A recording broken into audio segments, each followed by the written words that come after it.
매주 최소한도 주일에 한 번씩 국가와 민족, 나라를 위해서 기도하는데 왜 국가와 민족을 위해서 기도하는지 이렇게 의문을 가지고 있는 사람들이 있는 것 같습니다. 이것은 명령이기 때문에 그렇습니다. 우리가 이 땅에서 주어진 사명을 우리가 이 땅에서 편안하고 즐겁게 지내려고 하는 게 아니라 우리에게 주신 사명이 있는데 그 사명을 이렇게 감당하려면은 우리가 있는 그 환경이 안정이 돼야 합니다. 그래서 이스라엘 백성은 포로로 이제 바빌론으로 끌려가게 되는데 하나님께서는 그 대언자 예레미야를 통해서도 그런 격려를 주셨습니다. 너희들 비록 포로로 끌려가지만 끌려간 그곳에 큰 환난이나 어려움이 없도록 그 도시에 너희들이 사는 도시의 평안을 위해서 기도하라라는 그런 명령을 하신 적이 있습니다. 왜냐하면 거기에 주어진 그곳에서 주어진 임무가 있었기 때문입니다. 예레미야 29장 7절에 보면 내가 너희로 하여금 포로가 되게 끌려가게 해서 거하게 한 그 도시의 평안을 구하고 그 도시의 평안을 구하고 그것을 위하여 주께 기도할지니 그 도시가 평안하여야 너희도 평안하리라. 그래서 디모데전서 2장 12절에는 그래서 우리가 이런 이유 때문에 우리가 육신의 즐거움을 위해서 그러는 게 아니라 그래서 우리 왕들, 지금 나왔던 대통령입니다. 우의정자들, 다스리는 사람들, 이런 왕들과 권위를 가진 모든 사람을 위해서 중보 기도를 하라고 명령을 하신 겁니다. 그래서 우리가 실감이 안 날 겁니다.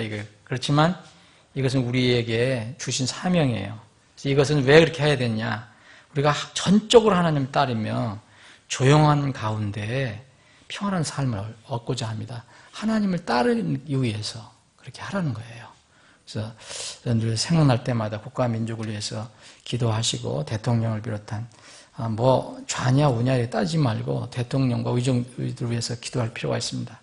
저는 또 지금 남북 통일을 곧 주님께서 주실 거라고 생각하고 기도를 하고 있는데 그때가 언젠지 모르지만 불언간 빠르면 수년 내에 주실 거라고 좀 생각하고 있습니다. 근데 이걸 기도할 때 우리가 무슨 힘이 있겠습니까? 우리 교회가 큰 교회입니까? 무슨 물질이 많습니까? 만약 통일이 되면 우리가 북한에 가서 무슨 돈을 많이 갖다 줄 겁니까? 뭐 식량을 많이 갖다 줄 겁니까? 우리는 그럴 힘이 없어요. 그런데 다른 교회들이 준비하지 못하는 것은 우리가 할 수 있습니다. 뭘 가지고 있습니까? 그들이 배가 고파도 영혼이 살아날 수 있는 길이 있어요. 말씀을 전해주면 됩니다. 네, 우리는 바른 말씀을 가지고 있습니다. 순수한 말씀을 가지고 있습니다. 돈 있는 교회들, 돈 있는 사람들은 또 그런 것들과 함께 또 성경도 아마 갖다 줄 것입니다. 근데 그런 성경이 잘못 들어가면 한 번 뿌리를 내리면 나중에 이걸 다시 고치려면 굉장히 힘이 듭니다. 그거 우리의 책임이라고 생각합니다. 그래서 남북 통일을 대비해서 우리가 거창한 부분 대비를 하는 게 아니라 이 바른 말씀을 하여튼 쪽복음이라도 그들에게 전해줘야 한다는 거예요. 저는 그게 부담을 가지고 있습니다. 그래서 우리가 뭐 북한 선교도 하고 통일 대비해서 기도하는 것도 그런 차원이라고 저는 생각합니다. 그래서 이 바른 성경 사역이 필요한 거예요. 우리가 뭘 이렇게 사업을 하려는 게 아니고 무슨 경쟁을 하려는 게 아니고 이것저것 힘든 게 어디 있습니까, 여러분? 무슨 소설책을 하나 번역하는 것도 아니고 이 성경이 얼마나 힘든 건데요. 그래서 우리가 공적 성경 사역을 할 이유가 있는 겁니다. 그래서 여러분이 기도해 주셔야 돼요. 형식적으로 해서는 안 됩니다. 이번에 이렇게 사일러스 선교사님 왔다 가고 나서 더 제가 마음이 너무 무거워졌어요.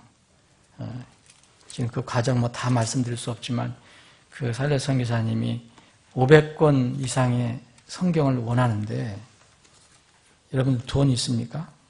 사서 줄 돈이 있어요? 그래서 우리가 이걸 미리 준비했다면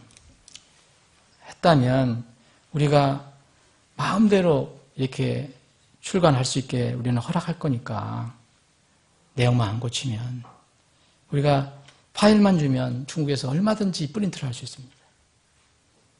그게 지금 막히고 있는 거예요. 그래서 참 안타까운 거지만 이 사일러스 선교사가 그 구입하는 과정에서도 좀 이렇게 마음이 아픈 그런 일을 또 들은 것 같아요. 그래서 우리는 하여튼 이것을 위해서 진지하게 형식적으로 기도하지 말고 진지하게 기도해야 할 겁니다. 하나님께서는 이제 분명히 의인 10명이 소돔과 고모라에 있으면 멸망시키지 않겠다고 하셨어요. 그리고 아브라함의 기도를 끝까지 들으셨어요.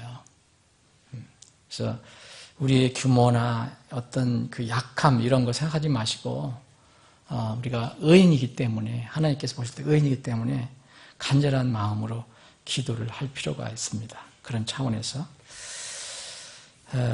말씀 나누고 계속 기도하는 시간 갖겠습니다. 오늘 계속해서 요한복음 지금 15장을 공부하고 있습니다. 전에도 말씀드렸지만 요한복음 15장이 저는 빨리 못 나가겠어요. 한 절 한 절 하다 보니까 한 30분 정도, 30분 정도 이렇게 말씀을 나누는데 이걸 막 그냥 그렇게도 할 수 있겠어요. 제가 그냥 대략 이 무슨 내용, 16, 15장 무슨 내용이다, 16장 무슨 내용이다 이렇게 해서 가르치는데 그렇게 하면 무슨 의미가 있을까? 그래서 주님께서 허락하시는 대로 좀 진도는 이렇게 더디더라도 그 말씀이 이렇게 와 닿을 때는 그 말씀을 좀 깊이 한번 생각하고 공부하는 그런 시간을 가졌으면 좋겠습니다. 오늘 지난주는 7절까지 살펴봤는데요. 오늘 이 8절부터 살펴보겠습니다. 근데 8절 한 절 가지고 제가 오늘 이렇게 시간을 보냈습니다. 자, 8절 제가 한번 읽어보겠습니다. 너희가 열매를 맺으면 이제 이해를 돕기 위해서 7절부터 읽겠습니다. 너희가 내 안에 거하고 내 말들이 너희 안에 거하면 너희가 원하는 바를 구하라. 그러면 그것이 너희에게 이루어지리라. 너희가 열매를 많이 맺으면 내 아버지께서 영광을 받으시나니 이로써 너희가 내 제자가 되리라. 8절 다시 한번 읽겠습니다. 여러분 한번 생각해 보십시오. 너희가 열매를 많이 맺으면 이 조건입니다. 분명히 조건절이에요. 영어 보실 수 있는 분 보십시오. 너희가 만약 열매를 많이 맺으면 이런 얘기입니다. 여기에 구체적으로 이제 여기에 어떤 if라는 영어 단어는 없지만 그 의미가 그렇다는 겁니다. 너희가 열매를 많이 맺으면 내 아버지께서 영광을 받으시나니 이로써 너희가 내 제자가 되리라. 자, 열매와 함께 예수님께서 지금 제자들을 설명하실 때 너희는 제자들이 열매를 맺는 것과 두 가지를 연결시켜서 설명해 주십니다. 하나는 하나님 아버지께 영광이라는 것과 하나님 아버지 영광과 그리고 이제 그 제자들이 어떻게 될 것이라는 것 두 가지를 연결시켜서 설명하고 있습니다. 아버지께서 영광을 받으시고 또 그리스도와 제자의 관계가 설정이 된다. 이렇게 지금 말씀하고 계십니다. 먼저 영광, 아버지께 영광 돌리는 그 문제를 살펴보겠습니다. 우리는 이제 이 성경을 보면 우리 그리스도인들, 우리 거듭난 그리스도인들은 그리고 거듭난 사람들이 모인 지역교회는 하나님께 영광을 돌리는 삶을 살라는 명령을 받았습니다. 그런즉 너희가 먹든지 마시든지 무엇을 하든지 다 하나님의 영광을 위하여 하라. 너희 영광이 아니라 하나님의 영광을 위하여 하라. 그랬습니다. 이 말씀은 우리 그리스도인들이 지켜야 하는 명령임 동시에 우리 그리스도인들이 이 땅에 살아가는데 적용해야 할 기본적인 신앙의 원리입니다. 자, 우리 명령에 이렇게 영광을 돌리며 살아라. 영광을 위해 살라. 명령입니다.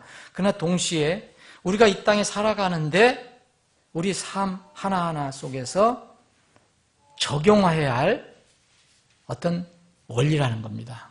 기준이라는 것입니다. 성경에는 구체적으로 우리의 삶, 구체적으로 소소한까지 다 이렇게 정리를 해놓지 않습니다. 그래서 여러분들이 우리가 얼마든지 이유를 만들어내려면, 변명을 만들어내려면 변명을 만들어낼 수 있습니다. 곧 성경에는 그런 말이 없습니다. 성경에는 그런 거에 대해서 가르침이 없습니다. 그러므로 우리는 그런 이유를 대갖고 얼마든지 우리가 원하는 대로 할 수가 있습니다. 그런데 여러분, 이 고린도전서 10장 31절은 이런 마음을, 이런 시도를 막습니다. 먹든지 마시든지 무엇을 하든지입니다. 무엇을 하든지 다 하나님의 영광을 위해서 해라. 여러분, 성경에 여러분들 담배 피우는 얘기가 나옵니까? 요새 담배 때문에 나라가 뭐 이렇게 어려운 겪는 사람이 많은 것 같아요. 말도 많고요. 담배 피우는 사람들 보면 불쌍한 생각 들고 그냥 못 끊으니까 그 추운 데 나와서 피우고 그 불쌍하더라고요. 근데 성경은 이런 언급이 없어요. 담배를 피우라든지 피우지 말라 이런 게 없습니다. 그런데요, 우리가 거듭난 사람이면, 거듭난 사람, 성령을 모시고 있는 사람은 이 말씀을 가지고 있기 때문에 말씀을 읽거나 듣거나 그렇게 기도할 때 성령께서 역사하실 때 이것은 나에게 어울리지 않는 것이라는 것을 알게 됩니다. 내 몸이 성전이라고 그랬잖아요. 성전. 성전을 파괴하고 성전이 나쁘게 되는 것. 우리 몸도 우리 마음대로 하는 게 아닙니다. 우리 몸이 건강해질 이유가 뭐냐면 우리 몸이 아니고 성전이기 때문에. 근데 그 담배 같은 걸로 우리 몸을 이렇게 더럽게 하거나 약하게 하거나 괴롭히면 안 돼요. 우리가 할 권리가 아닙니다. 세상 사람은 몰라서 그런 거죠. 마약도 마찬가지입니다. 마약 성경이 있습니까? 없습니다. 전혀 언급 없습니다. 도박, 카지노 이런 거 성경에 없습니다. 경마, 경정, 경륜 이런 거 없습니다. 성경에 TV라는 단어 나옵니까? 성경에 영화라는 단어 나옵니까? 락 뮤직 나옵니까? K-팝 나옵니까? 안 나옵니다. 인터넷이라는 말도 안 나오고 컴퓨터도 안 나옵니다. 게임이라는 말도 안 나오고 컴퓨터 게임도 안 나옵니다. 전혀 성경에 나오지 않습니다. 그런데 이것들이 하나님과 하나님 영광과 연결될 때는 그리스도인들이 어떻게 이런 것들을 취할 것인가, 어떻게 대할 것인가는 자명하게 나타납니다. 어디에서? 내 양심에서 나옵니다. 거룩한 하나님 영을 모시고 있는 사람들이라면 성경이 직접적인 구체적인 명령이 없더라도 이 세상 살아갈 때 내 살아난 양심에서 무엇이 옳고 그른 거를 대략 알려줍니다. 모든 것을 다 하나님 영광을 위해 하라고 그랬어요. 이 말씀에 다 적용이 됩니다. 그래서 우리는요, 어떤 분들은 그런 얘기를 합니다. 그게 성경에 어디 나와 있습니까? 그래서 보면 그런저런 이유로 합리적인 이유를 대서 자기가 원하는 것을 해갑니다. 우리는 그런 태도로 살아서는 안 됩니다. 과연 그것이 하나님께 영광이 되는가? 오늘 이 본문 말씀을 보면 너희가 열매를 많이 맺으면 내 아버지께 영광이 된다고 그랬습니다. 아버지께서 영광을 받으신다고 그랬습니다. 포도나무가, 여기 지금 포도나무 비유를 말씀하셨는데 포도나무가 나무와 가지로 이렇게 분리해서 비유될 때는 가지는 제자들입니다. 포도나무는 주님입니다. 그런데 단순히 전체 한 나무, 이 비유로 될 때는 이 포도나무는 이스라엘로 비유가 되고 있습니다. 구약 성경을 보시면 쉽게 찾아볼 수 있습니다. 이사야를 보든지 예레미야, 에스겔이라든지 호세아라든지 시편에서도 포도나무는 종종 이제 이스라엘로 비유되고 있습니다. 그런데 이 포도나무는요, 주님께서 말씀하실 때 유일한 것을 요구하십니다. 포도나무에게. 다른 나무들에 비해서 좋은 특징이 별로 없습니다. 여러분, 포도나무 한번 이런 마음에 그려보십시오. 우리는 여름에 이렇게 맛있는 포도를 생각하지만, 포도 열매를 제한다면 그 포도가 뭐가 멋있는 것이 있을까 한번 생각해 보십시오. 다른 나무들은 열매가 아니더라도 그 나무 자체를 귀하게 쓸 수 있습니다. 그 나무 자체로 집을 짓는다든지 무엇을 만드는데 사용할 수 있어요. 원목으로 쓴다든지 석가래로 쓴다든지 하다못해 송판으로 쓴다든지. 그리고 혹시 이런 것으로 안 쓴다면 관상용으로도 씁니다. 여러분 보십시오. 그 멋있는 소나무, 아주 멋있는 그런 나무들 보면 얼마나 몇백만 원씩, 몇천만 원씩 가지 않습니까? 그런데 포도나무는 구부러지고 힘이 없어요. 목재로 쓸 수 없습니다. 화목으로도 가치가 없어요. 여러분, 이 땔감을 어서 산에 가서 구하는데 포도나무 가서 쳐오겠습니까? 이 포도나무는요, 버려지거나 혹은 불쏘시개 정도로밖에 쓸 수가 없어요. 물론 관상수로도 전혀 가치가 없어요.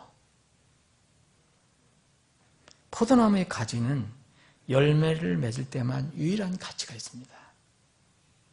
다른 가치를 찾을 수 없습니다.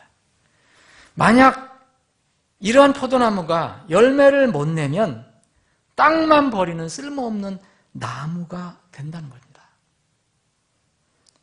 하나님께서는 본래의 사명을 전혀 열매 맺지 못하는 이스라엘을 버림받은 포도나무로 비유했습니다.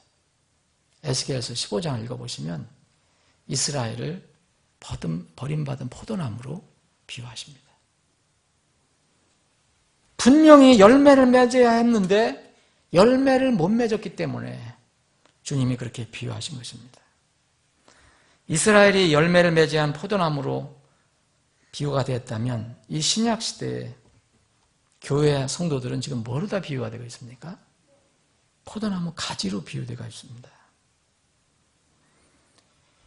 포도나무의 존재 가치가 그러한 것처럼 여러분, 포도나무 가지의 존재 가치는 또 어디에 있습니까? 여러분?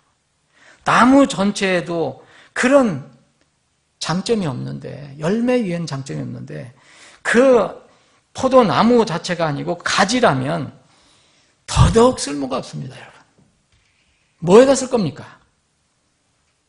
포도나무 가지는 맛있고 싱싱한 포도나무를 맺을 때만 가치가 있습니다. 정말 그럴 때는 그 나무는 너무 아름답습니다. 그 연약한 가지에 그 주렁주렁 풍성한 포도나무 열매가 달려있는 것은 정말 아름다운 그림입니다.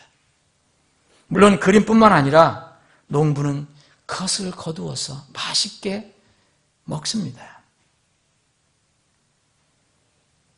농부이신 아버지와 참 포도나무이신 주님께서 이 세상에서 어떻게 영광을 받을 수 있습니까? 우리는 포도나무 가지인데 오늘 주님께서 하신 말씀 우리가 쉽게 지나가면 안 됩니다. 우리는 맨날 아버지께 영광을 돌린다고 얘기합니다. 아버지께 영광을 받으시기를 원한다고 얘기합니다. 그런데 이 앞에 말은 우리 잊어버리기 쉽습니다. 너희가 열매를 많이 맺으면, 열매를 빈약하게 맺으면 안 됩니다.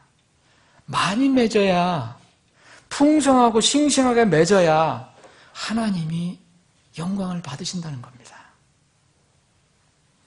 사랑하는 여러분, 지금 우리가 살고 있는 21세기 이 기독교는 어떠한 모습입니까?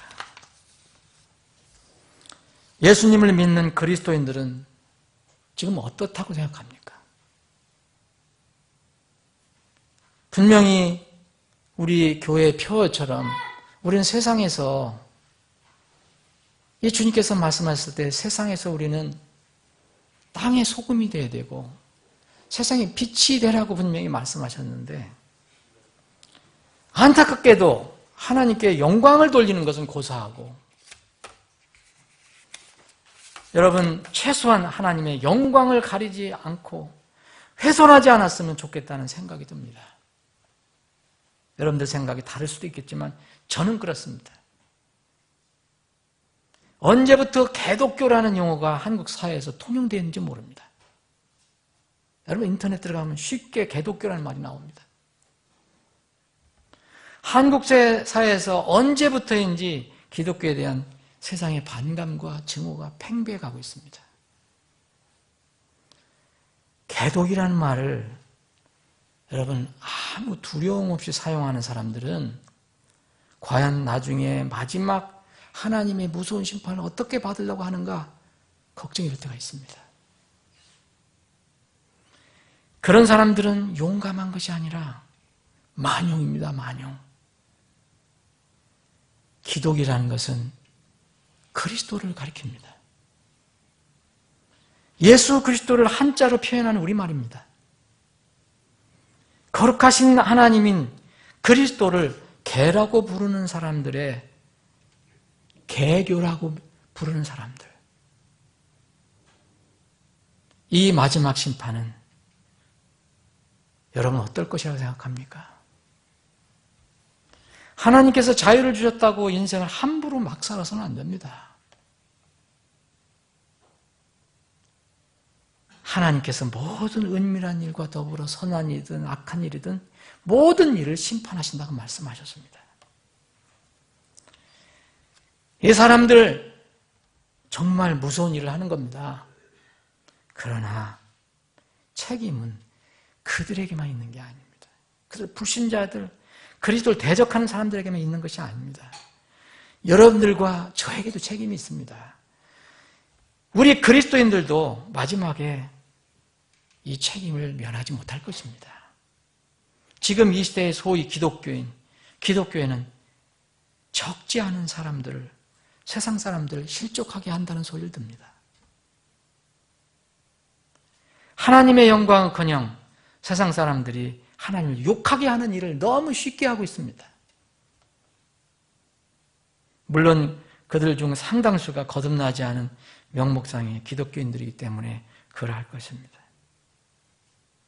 그러나 생명을 가지고 있는 제자들도 하나님의 영광을 가리는 자신의 삶으로 인해서 다른 사람을 실족하게 할 수 있고 하나님의 이름을 더럽힐 수 있다는 것을 잊지 않아야 합니다. 그리스도인들은 자신의 삶의 일거수일투족이 자신에게만 끝나는 것이 아닙니다. 신자나 불신자를 가리지 않고 다른 이들에게 내가 이렇게 말하고 내가 이렇게 행하는 것은 다른 사람, 그 사람이 신자든 비신자든 다른 사람에게 영향을 끼친다는 사실입니다.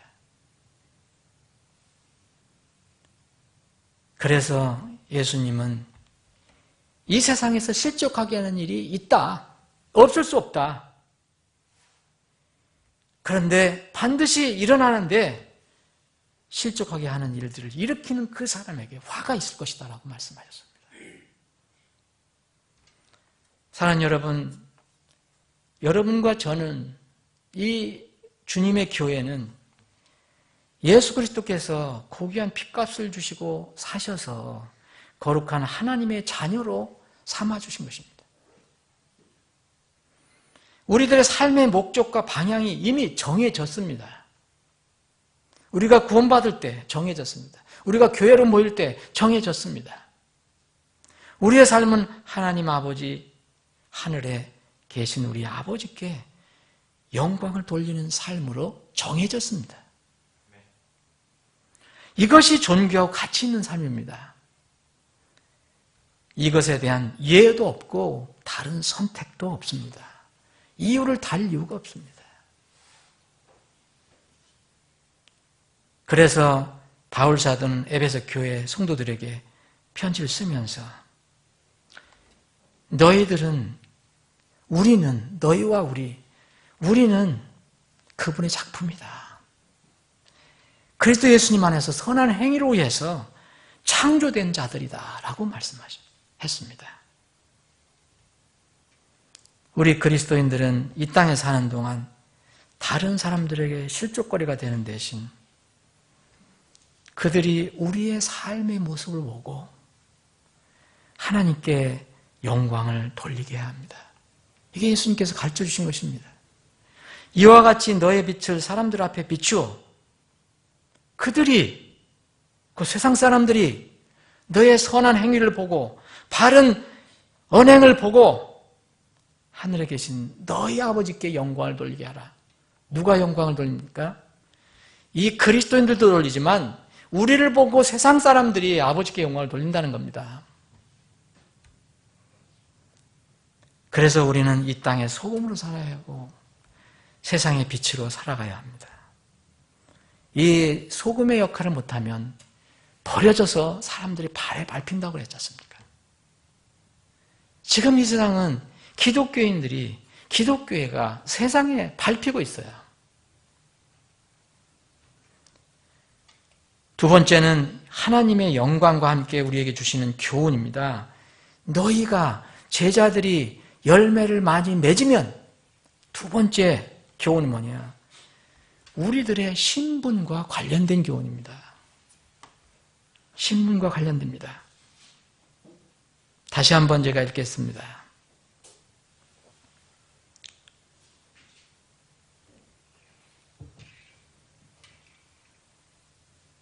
너희가 열매를 많이 맺으면 내 아버지께 영광을 받으시나니 이로써 너희가 내 제자가 되리라. 사랑하는 여러분, 이 주님의 말씀 잘 생각해 보십시오. 아니, 이 사람들이 제자가 아닙니까? 여기 지금 예수님께서 말씀하시는, 예수님과 지금 말씀 나누는 이 사람들이 제자 아닙니까? 이미 제자입니다. 근데 왜 또 제자가 되리라고 말씀하십니까? 이게 성경이 잘못됐습니까? 이미 주님의 말씀으로 깨끗하게 된 제자들이 또 주님의 제자가 될 수 있다는 말씀 무슨 뜻입니까? 이 사람들은 법적으로 이미 제자의 신분을 얻었습니다. 그런데 그 이름에 합당하지 못한 제자들이 있을 수 있다는 얘기입니다. 주님의 제자라는 이름에 걸맞는 모습을 보여주지 못하면 신분상의 제자지만 아직 주님의 제자라고 인정받지 못한다는 것입니다. 주님으로부터, 그리고 세상으로부터.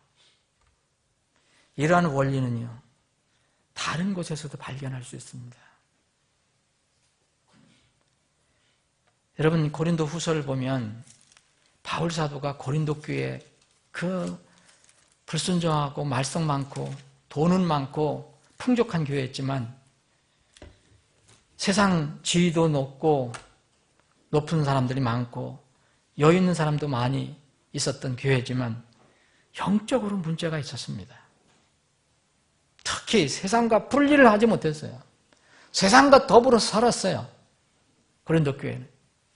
그래서 그 교회, 그 성도들에게 이 하나님께서는 바울사를 통해서 계시를 주셨습니다. 분리하라. 어떻게 그리스도와 벨리알이 일치하겠느냐? 어떻게 믿지 않는 자들과 멍에를 같이 밀 수 있느냐?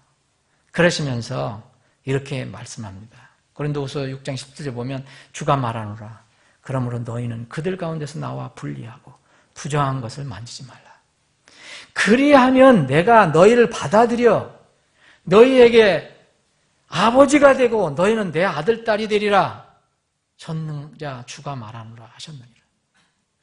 아니, 이 사람들이 여기 고린도전서 1장에 보면 하나님의 성도라고 부르심을 받은, 하나님께서 말씀하신 성도입니다. 그런데 이제 겨우 다시 아버지가 되고 아들, 딸이 된다는 말씀입니까? 원리는 지금 여기서 말씀하신 것과 똑같습니다. 이 고린도 교인들은 이미 신분상으로는 성도가 됐지만, 하나님의 자녀가 됐지만, 이들은 불순종했습니다. 불의와 비진리, 우상과 더불어 살았습니다. 분리하지 않았습니다. 그것들을 만지고 살았습니다. 그래서 이 말씀 주신 겁니다. 그들이 이런 것들과 분리하고 그것들을 만지지 않을 때, 그들이 주님께 순종할 때 그들을 받아들여 아버지와 아들의 부자 관계를 인정하시겠다고 하신 말씀입니다. 우리는 세상 사람들에게 우리가 예수님을 믿는 하나님의 자녀라는 사실을 무엇으로 증명하며 삽니까? 어떤 사람은 십자가 목걸이를 하고 다닙니다. 십자가 귀걸이를 하고 다닙니다. 승용차에다가 나는 그리스도입니다. 그 십자가나 뭘 새겨놓고 다닙니다. 아니면 세상 사람들이 우리가 주일날에 가지고 다니는 성경책을 보면 저 사람은 기독교인이라고 얘기할 수 있습니다. 아니면 저 사람 목사야, 저 사람 권사야, 저 사람 장로야, 집사야, 저 사람 교회 직분 가지고 있으니까 기독교인이야. 우리는 이것으로 증명합니까? 아니면 이력서나 진술서에 종교란에 내 종교는 기독교라고 쓰는 것으로 증명합니까? 주님께서는 그런 것들 전혀 언급하지 않으셨습니다. 네가 기독교인이라면 십자가를 들고 다니라. 십자가를 새기고 다니라. 교회 높이 십자가를 달으라. 그런 말씀 하신 적이 없어요. 달고 안 달는 건 자유지만 주님께서는 이 세상의 빛이 되라. 땅의 소금이 되라. 이거로 증명하라고 얘기하셨습니다.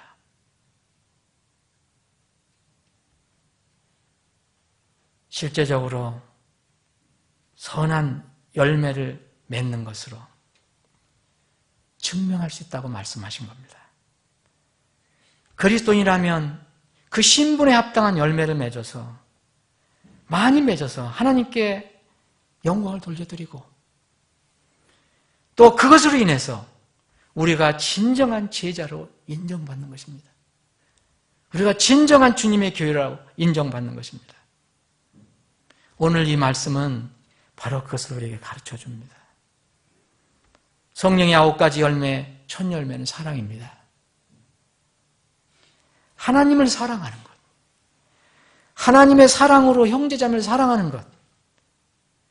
세상 사람들에게 이 사랑을 전하는 것.